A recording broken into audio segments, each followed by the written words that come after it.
Pariyatti Audiobooks presents The Scientific Approach to Buddhism and the Appeal of Buddhism, 2 essays by Frances Story, narrated by Christa Michel.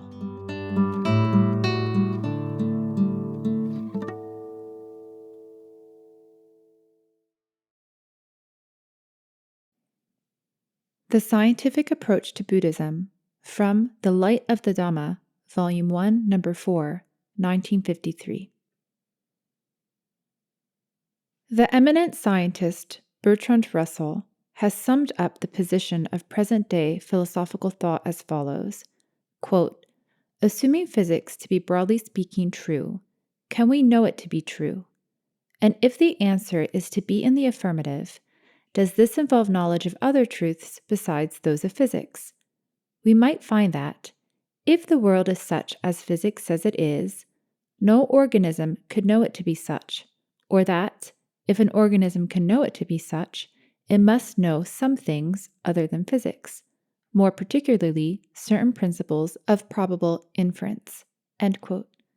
Physics and Experience, Cambridge University Press. That position requires a little preliminary explanation. In the days when science was believed to hold the key to all the secrets of the universe, the materialistic interpretation of life held undisputed sway.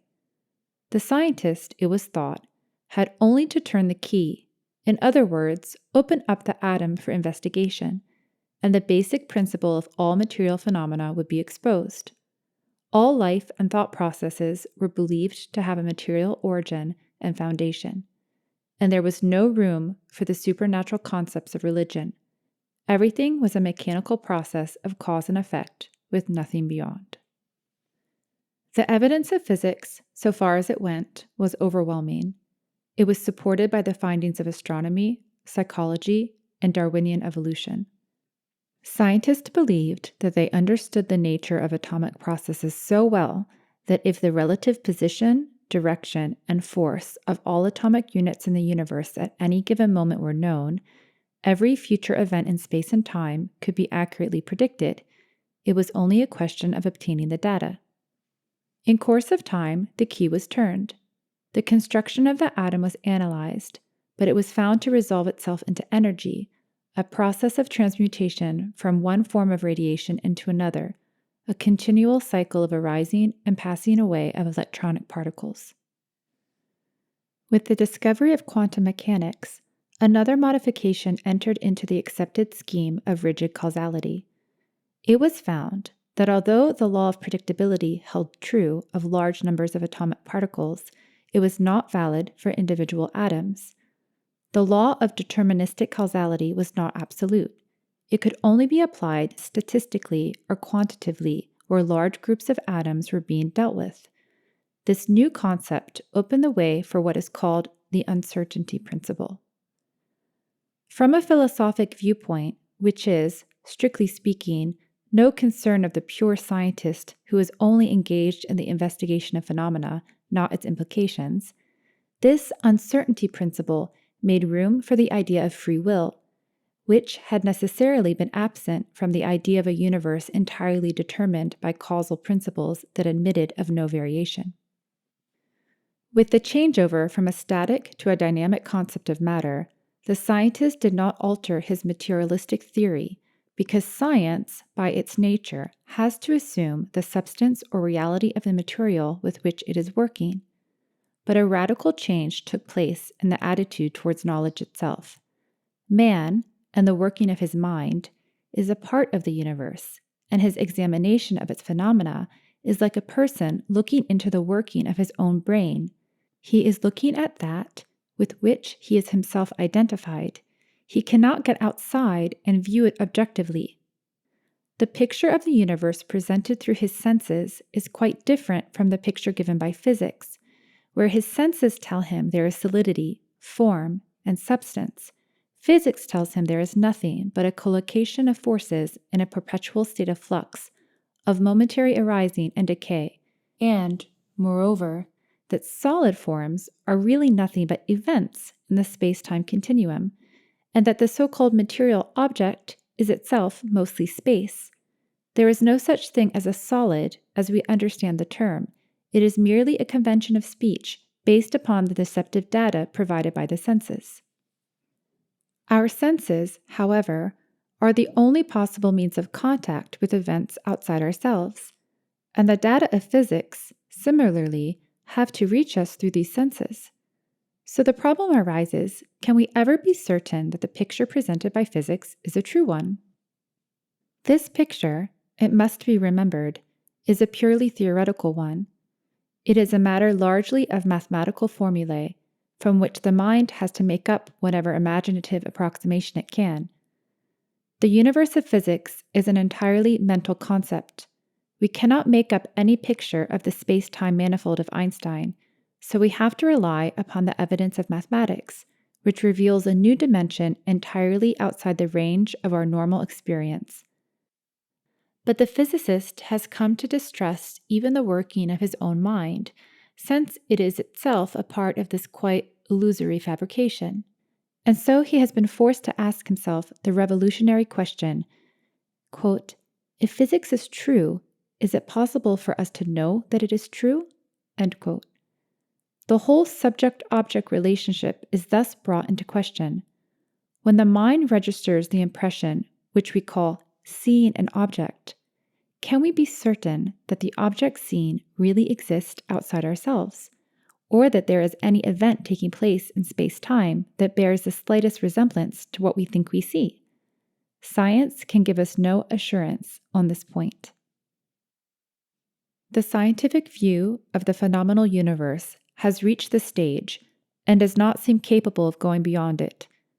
To view the picture in its completeness, a mind is required that is not itself involved in the phenomenal process, a transcendental mind that is outside the realm of causality and the subject-object relationship. It must, quote, know some things other than physics, end quote. So far, science has helped us in its own way to understand the Buddhist principles of anicca, dukkha, and anatta, for the account it gives of the universe is completely in accord with Buddhist philosophy. The process of universal flux and the inherent substancelessness of matter is a fundamental of Buddhism. More than that, the process has actually been observed in the course of Buddhist meditation. The atomic constituents have been seen and felt, and the dukkha of their arising and passing away has made itself known to the mind, which has stopped identifying the process with what we call self, the illusion of Sakkaya Ditthi. The supramundane knowledge of Buddhism begins where science leaves us, but because Buddhism is based upon direct perception of ultimate truth, it is only natural that the discoveries of science should confirm it as they are doing today. The whole process of the deceptive arising and passing away of phenomena may be comprehended in the word Maya. This word is usually translated as illusion, but that is not entirely correct. The sphere of Maya is that of relative reality. That is, it is real on its own level, but not real in any absolute sense.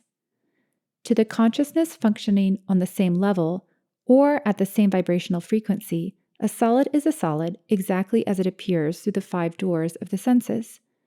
But to a consciousness operating on a different level, the solid would be seen in a different way. It would appear, as physics tells us it is, a collection of atomic particles in continual movement. The solid object would be seen as predominantly space, with the atomic constituents widely separated, like the stars in the night sky, and only held in place by the electronic forces of attraction and repulsion, in just the same way that the planetary systems of the universe are held together. From another level, it would be seen simply as the operation of a law, and from yet another plane of consciousness, it would be found to be non-existent. There could be only the void, or a Sankata Dhamma. That plane would be outside the sphere of causality, a state unthinkable to the ordinary mind, which depends upon events in space-time for its consciousness, and we may consider it to be equivalent to the ultimate state of Nibbana, in which there is neither coming to be nor passing away.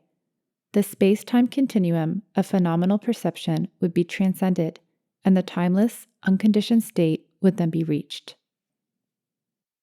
These ascending levels of consciousness, in which the solid object is seen in different aspects, each one more immaterial than the one preceding it, may be likened to the 4 Brahma Viharas, where the consciousness is freed from the illusion of gross matter and perceives instead the law that governs it, coming to know ultimately that matter is only the expression of that law, appearing in different aspects on the various planes of cognition. To the Kamavachara Chitta, sense sphere consciousness, form, or rupa, appears solid, and on that level it is what it appears. But to the consciousness which sees it in the light of Dhamma, the law of cause and effect becomes apparent, and in the place of rupa, the 3 characteristics of becoming, anicca, dukkha, anatta, impermanence, suffering, non-self, are recognized. There are indications that man has reached the end of his development on the intellectual plane. He has come to rock bottom in the analysis of physical phenomena, yet still its ultimate secret eludes him. There is more beyond, which mind is not capable of exploring, because the circle of causality in which it moves has been completed. The next state of development must lie in a different dimension. Enough has happened to bring about a complete reorientation of all our ideas concerning man and his place in the cosmic pattern, and this represents a great advance on both the animistic and materialistic views that prevailed formerly. Like everything else, reason revolves in a circle, bounded by the limitations of conceptual thinking, and the point around which it rotates is the difficulty of distinguishing the process that is being examined from the self that is examining it. This is the fundamental obstacle, Sakkaya Ditthi, personality belief, because in reality there is no self apart from the process. In the modern view, there is no such thing as I. The word is merely a grammatical convention. Everything we know now about the process of thought can be expressed without the use of the word. We have this also on the authority of Bertrand Russell and others. The discoveries of physics have their counterpart in psychology. In analyzing the mental processes, a great deal of concealed activity has been brought to light, and definite causal relationships have been traced between the conscious and unconscious strata of the mind. The unconscious, in which is stored the accumulated experience of the individual, supplies the tendencies that motivate the conscious activities.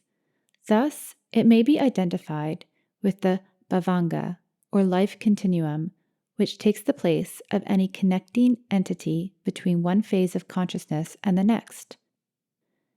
Professor William James was the first psychologist to formulate the theory of point moments of consciousness.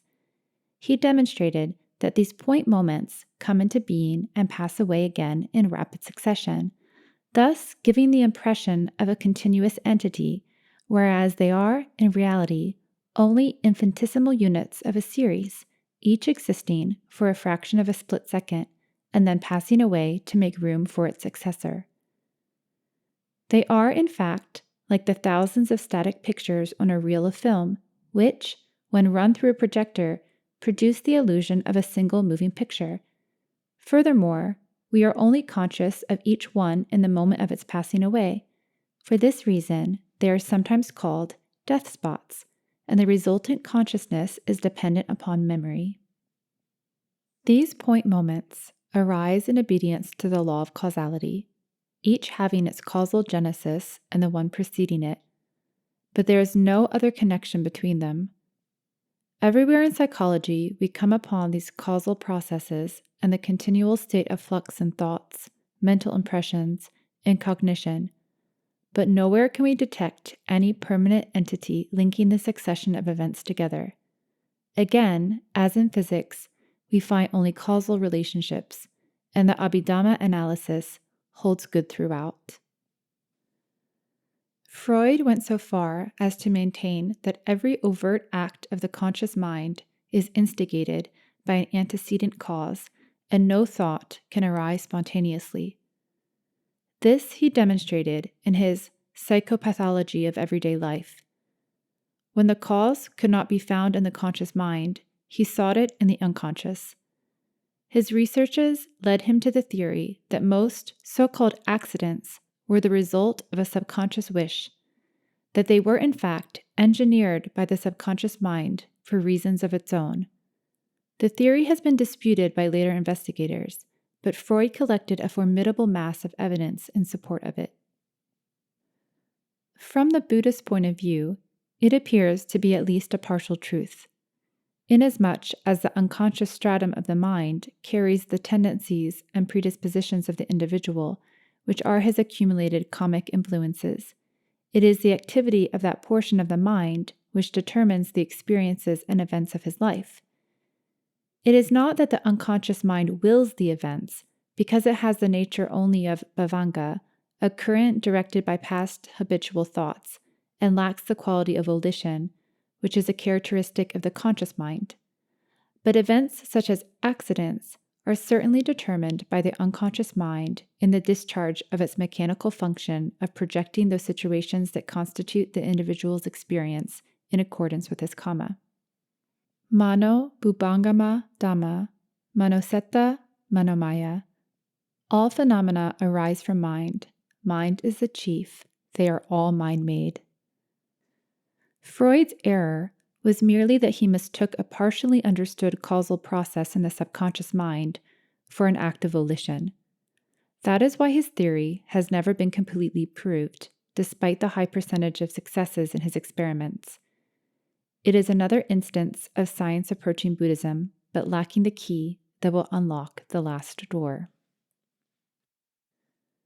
The materialist affirms that mind and mental conditions have a material basis. The idealist, on the contrary, claims that matter exists only by virtue of mind. The evidence adduced by the materialist is that the mind is only a product of the brain, which is a material substance. Physical objects existing in space are contacted through the nerve channels leading from eye, ear, nose, tongue, and skin surface. The resulting sensation depends upon the existence of the brain, a complex material nerve center with its own particular function of collecting and correlating the data thus received.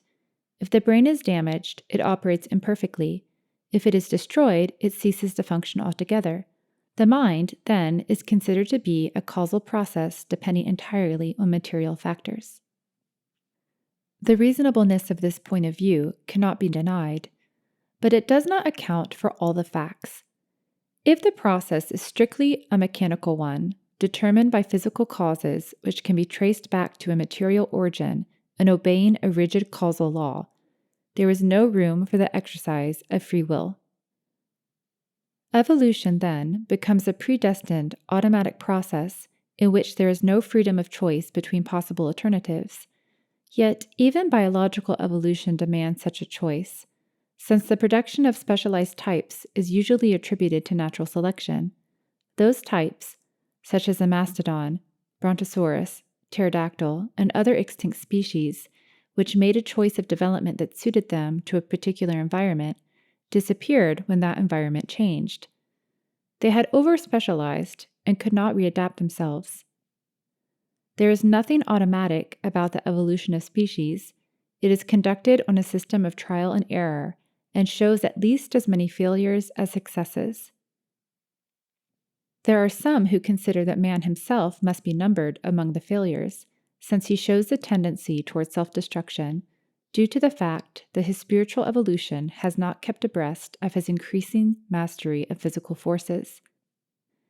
H.G. Wells, who saw in the Buddhist king Asoka the highest development of civilized rulership over 2,000 years ago, was firmly convinced that far from progressing, man as a spiritual being had deteriorated since that time and would ultimately destroy himself. The idea of a steady progress in evolution has been discarded by science, and present theories are more in accordance with what we know of evolution as it applies to the individual. That evolution requires freedom of choice between the alternatives of right and wrong actions. There is progress or regression according to whether the karma tends towards good or bad, and the entire concept of karma is based upon free will. It is not, as it is sometimes misinterpreted, a fatalistic doctrine. Previous karma determines the experiences and situations that have to be faced in life, but it is the characteristic tendencies of the individual, which are the product of accumulated acts of volition, that determine how he will deal with those situations when they arise. There is no such thing as an accident in natural law, but the uncertainty principle, which we discovered in physics, allows for the operation of unknown causes, as in the unpredictable behavior of individual atoms. In the case of an individual, for instance, it may be possible to predict fairly accurately how the person will behave in a given situation when his characteristic tendencies are known, but we cannot guarantee absolute certainty. An honest man may, under pressure of circumstances or because of some latent karmic tendency, act dishonestly, or a brave man become a coward, and vice versa. This explains the inconsistencies and frequent contradictions of human nature. We can never be absolutely certain that the person we think we know so well will always act strictly in character. Personality is a fluid structure, altering momentarily and only guided by certain broad principles which represent the sankhara accumulated tendencies or habit formations. Concerning these habit formations, it may be said that Buddhism is the only system that gives them their due place of importance in the scheme of personal evolution. It is by habit formations that we are told to eliminate bad tendencies and promote the good ones, thus molding our own psychology through accumulated acts of strenuous effort, as indicated by the fourfold right effort, which is one of the 37 principles of Bodhi. Now, habit formation and the association of ideas are closely linked, as modern psychology has proved. In his experiments on conditioned reflexes, Pavlov established the relationship between associated ideas and physical reactions. The dogs he used in his researches were taught to associate the sound of a bell or some other noise with the idea of food. When they heard that particular sound, the dogs showed the same reactions as though they were seeing or smelling food. Their mouths watered, and they gave other signs of pleasure, which proved that the sound and the idea of food had become firmly associated in their minds. The mind of a dog is a very simple thing compared with that of a human being, which makes it easier to trace its sequence of events and their physical consequences. It works almost entirely on this system of conditioned reflexes. The reasoning faculty is rudimentary, and as we descend in the scale of living organisms, we find that they become more and more instinctive or mechanical. A termite, for instance, is little more than a mechanical unit controlled by a mind outside itself. Recent experiments with colonies of termites have shown that the directive is the queen termite, and that the termite nest must be considered as a single animal, with its brain and nerve center situated in the queen. If the queen is destroyed, the termites become confused, running frantically in all directions, and the orderly system of the nest is utterly broken up. The individual termite, therefore, is not a complete organism in itself, but only a part of the whole.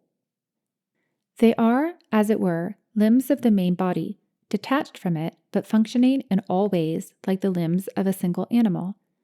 It is believed that they are directed by a kind of radar emitted by the queen termite. When the queen is killed or injured, it is as though the brain of the animal were damaged. The limbs move without coordination, like those of a man who is insane. But the brain of the organism, the queen termite, is a strictly limited mechanism. It performs the functions required of it for the survival of the termite nest, according to inherent tendencies transmitted from one generation of queens to another. Within the limits of its requirements, it is a perfect organism, but it has no possibility of further development. Why is this? We can only assume that having reached its limited evolutionary objective, it no longer has to exercise any choice between possible alternatives. It has surrendered the faculty of free will and has become a set automaton. It represents one of the levels of consciousness dominated entirely by karma. in which the results of previous conditions are worked out without any opportunity for using them to advantage, and may be considered the type of consciousness characteristic of all the four Apaya planes, worlds of misery, in varying degrees. The question is dealt with in the section on the classification of individuals in the Abhidhamma Sangaha, Chapter 4. There is an approximation to this automatic type of consciousness to be found even in some human beings, and the termite may be taken as a warning to those who sacrifice their independence of thought to become slaves to authority and tradition. They give themselves a termite consciousness, and if they remanifest as termites, it is their own choice. To deliver oneself up to authoritarianism is an easy and comfortable way out of the hazard and pain of having to make an independent choice. But man is a free agent, and to be born a human being is a tremendous responsibility. Having earned that responsibility, we should not lightly throw it away. By showing us exactly where we stand in relation to the universe around and within us, Buddhism gives us a clear insight into the divine potentialities of our nature. It is the most emphatic assertion of man's freedom to choose his own destiny. The Western philosopher of today is bewildered by the confusion into which his speculations have led him. He sees a universe of amoral forces with no fixed center, a changing phantasmagoria in which all is shadow but no substance, and he is obsessed by the futility of what he sees. His intellectual position has been fairly defined as one of heroic despair. Discovering no ground for belief in moral values, he has come to question whether they have any absolute meaning or whether they are, after all, only products of mankind's collective imagination. Life, for him, has become, quote, a tale told by an idiot, full of sound and fury, signifying nothing, end quote. Abstract ideas, such as those of justice, benevolence, wisdom, and truth, seem to him only relative qualities, dictated by circumstances and differing from age to age, so ethical standards tend to give way to the demands of expediency. Only Buddhism can provide the missing element of higher knowledge, the something other than physics, which causes all the other elements to fall into place and form a complete and intelligible picture. Seeing the world as the Buddha taught us to see it, we can weigh its values according to the highest standards known to us. And in the process of weighing and assessing, Buddhism encourages us to analyze all the factors of experience, not to hedge ourselves about with dogmas or cling to preconceived ideas. The Buddha himself was the first religious teacher in this world cycle to apply strictly scientific methods to the analysis of our own being and the cosmic phenomena in which we are entangled, and his voice speaks to us as clearly today as ever it did 2,500 years ago. It speaks to us not only through his teaching preserved over the centuries, but through the discoveries of modern science also. The teachings, as we have them, may contain something added by later interpreters, but the central truths the Buddha taught are sufficient in themselves to give us the vital clue that has eluded present-day thinkers. When we add their discoveries to the doctrines of Buddhism, we find that the whole makes a complete pattern, so far as our rational minds are capable of appreciating it. The remainder we must find for ourselves on the higher planes of Buddhist jhana. At present, it may look as though man has only searched out the secrets of the universe in order to destroy himself with the power he has acquired, and of that there is certainly a danger. But I believe that a change in outlook is beginning to dawn, and that science itself, having destroyed the basis of much wrong thinking, is drawing us ever nearer to the realization of the truth proclaimed by the Enlightened One. This is what I mean by, quote, the scientific approach to Buddhism, end quote.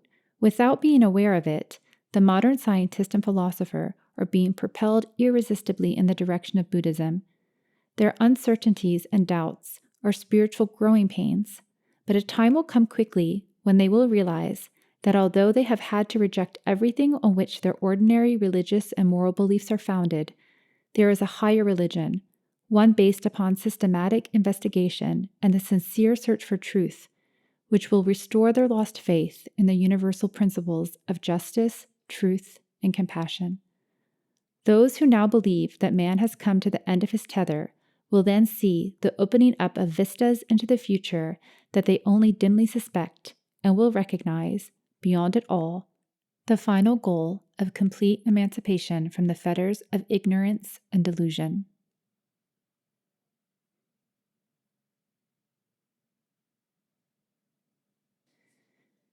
The Appeal of Buddhism, from the Light of the Dhamma, Volume 5, Number 4, 1958. In the Buddhist Forum of Radio Ceylon on June 1, 1958, 4 self-converted Buddhists were asked to speak on the subject of what appeals to me most in Buddhism. The following is the reply given by Francis Story. It was many years ago that I became a Buddhist, and I was quite young, between 14 and 16, but I remember that it was first of all the 2 facts of rebirth and karma which convinced me of the truth of the Dhamma. I say facts because even among many non-Buddhists, rebirth is now well on the way to becoming a proven truth, and once it is accepted, the reality of karma must be accepted with it. In the first place, these 2 doctrines explain everything in life which is otherwise inexplicable. They explain the seeming injustices with which life abounds, and which no earthly power can remedy. They explain, too, the apparent futility and lack of a satisfactory pattern in the individual human life, which, taken as one life out of a measureless eternity, is obviously quite pointless, full of unresolved problems and incomplete designs. Take, for instance, a recent and much publicized example of what appears to be a cruel freak of chance, the tragically brief life of a child, Red Skelton's son, whom neither human science nor divine mercy could save. There are, and always have been, countless millions of such cases, besides the untold numbers of blind, deaf, and dumb, deformed, mentally deficient, and diseased human beings whose pitiful condition is not due to any fault of theirs in this present life, nor to any remediable defect in the organization of human society.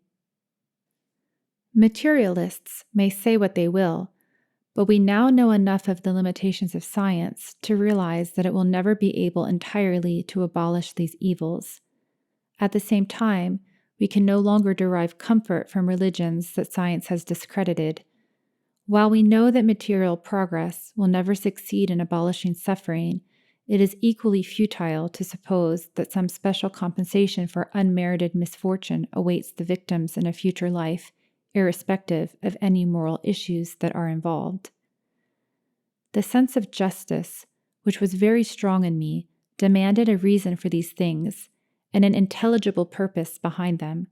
I could not accept the theory that there is a divine justice which is different from human concepts of justice, for both the word and the idea can only mean what we take them to mean by human standards.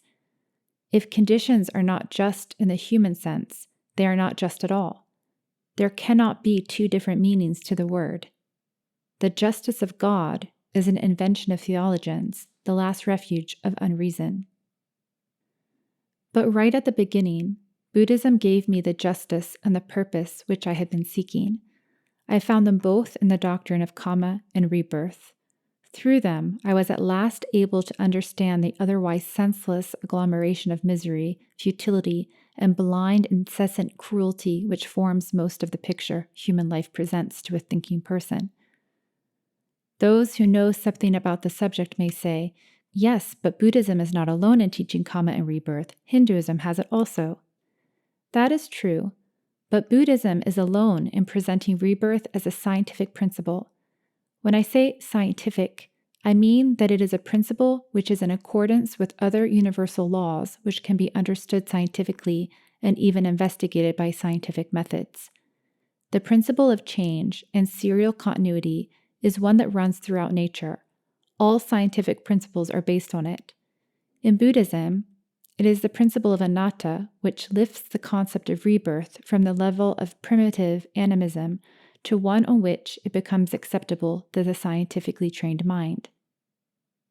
Anatta means non-soul, non-ego, and non-self.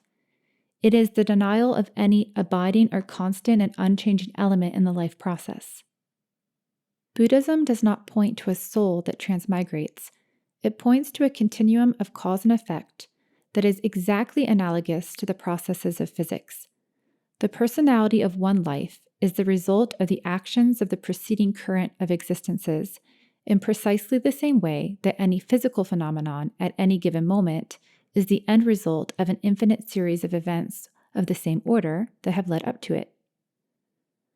When I came to understand this thoroughly, which I did by pondering the profound doctrine of paticca samuppada, dependent origination, I realized that the Buddha Dhamma is a complete revelation of a dynamic cosmic order. It is complete scientifically because it accounts not only for human life, but for the life of all sentient beings from lowest to highest, and complete morally because it includes all these forms of life in the one moral order. Nothing is left out. Nothing is unaccounted for in this all-embracing system. If we should find sentient beings on other planets in the remotest of the galactic systems, we should find them subject to the same laws of being as ourselves. They might be physically quite different from any form of life on this earth, their bodies composed of different chemical combinations, and they might be far superior to ourselves or far below us. Yet still they must consist of the same 5 khandha aggregates, because these are the basic elements of all sentient existence. They must also come into being as a result of past karma and pass away again just as we do. Anicca, dukkha, and anatta are universal principles, and this being so, the 4 noble truths must also be valid wherever life exists. There is no need for a special creation or a special plan of salvation for the inhabitants of this planet or any other. Buddhism teaches a cosmic law that obtains everywhere. Hence, the same moral law of spiritual evolution must prevail everywhere. Cosmic law and moral order in Buddhism are related to one another, as they are not in any other religious system. Another fact which struck me forcibly right at the beginning is that Buddhism does not condemn anybody to eternal hell just because he happens not to be a Buddhist. If a being goes to the regions of torment after death, it is because his bad deeds have sent him there, not because he happens to believe in the wrong set of dogmas. The idea that anyone should be eternally damned simply because he does not go to a certain church and subscribe to its particular creed is repugnant to every right-thinking person. Moral retribution is a necessity, but this vicious doctrine of damnation for not believing in a certain God and the particular myths surrounding him has nothing whatever to do with ethical principles. It is itself supremely immoral. It has probably been the cause of more harm in the world than any other single factor in history. Furthermore, Buddhism does not postulate eternal punishment for temporal sins, that is, for misdeeds committed within the limiting framework of time. The Dhamma teaches that whatever suffering a man may bring upon himself is commensurate with the gravity of the evil action, neither more nor less. He may suffer through several lives because of some very heavy evil action, but sometime that suffering must come to an end when the evil that has been generated has spent itself. The atrocious idea that a being may be made to suffer throughout eternity for the sins committed in one short lifetime does not exist in Buddhism. Neither does the equally unjust doctrine that he may wash out all his sins by formal acts of contrition or by faith in some one particular deity out of all the gods man has invented. In Buddhism also, there is no personal judge who condemns, but only the working of an impersonal law that is like the law of gravitation. And this point is supremely important because any judge in the act of judging would have to outrage either justice or mercy. He could not satisfy the demands of both at the same time. If he were exonerably just, he could not be called merciful. If he were merciful to sinners, he could not be absolutely just. The 2 qualities are utterly incompatible. Buddhism shows that the natural law is just. It is for man to be merciful, and by the cultivation of metta, karuna, mudita, and upekkha to make himself divine. Lastly, the truth that rebirth and suffering are brought about by ignorance and craving conjointly is a conclusion that is fully supported by all we know concerning the life urge as it works through human and animal psychology and in the processes of biological evolution. It supplies the missing factor which science needs to complete its picture of the evolution of living organisms. The motivating force behind the struggle for existence, for survival and development, is just this force of craving which the Buddha found to be at the root of samsaric rebirth. Because it is conjoined with ignorance, it is a blind, groping force. Yet it is this force which has been responsible for the development of complex organisms from simple beginnings. It is also the cause of the incessant round of rebirths in which beings alternately rise and fall in the scale of spiritual evolution. Realizing the nature of this twofold bondage of ignorance and craving, we are fully justified in the rational faith that, as the Supreme Buddha taught, our ultimate release, the attainment of the eternal, unchanging state of Nibbana, is something that we can reach by eliminating all the factors of rebirth that are rooted in these two fundamental defects. Nibbana, which the Buddha described as asankata, the unconditioned, ajara, the ageless, duva, the permanent, and anatta, the deathless, is the reality that lies outside the realms of the conditioned and illusory samsara, and it may be reached only by extinguishing the fires of lopa, dosa, and moha, greed, hatred, and delusion. So we see that saddha, or faith in Buddhism, is firmly based on reason and experience. Ignorance is blind, but Buddhist faith has its eyes wide open and fixed upon reality. The Dhamma is eipassiko, that which invites all to come and see for themselves. The Buddha was the only religious teacher who invited reasoned, critical analysis of his doctrine. The proof of its truth, and hence the conclusive proof of the Buddha's enlightenment as well, is to be found in the doctrine itself. Like any scientific discovery, it can be tested empirically. Everyone can test and verify it for himself, both by reason and by direct insight. The Buddhist is given a charter of intellectual liberty.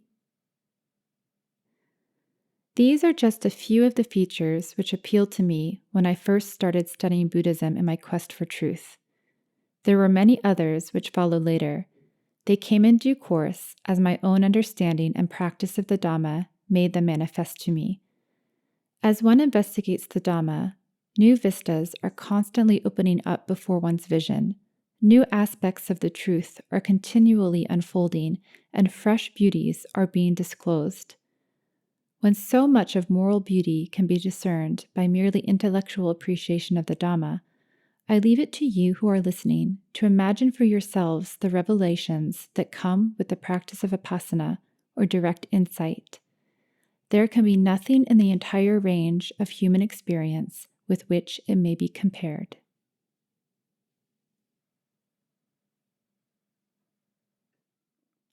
The Scientific Approach to Buddhism and the Appeal of Buddhism, 2 essays by Francis Story, narrated by Christa Michel. Copyright 1971, Buddhist Publication Society. Audio production copyright 2025, Pariyatti. Pariyatti, a nonprofit 501c3 organization, offers a wide variety of books, eBooks, videos, and audiobooks about the teachings of the Buddha, the Pāli language, and Vipassana meditation. Browse our complete catalog at www.pariyatti.org.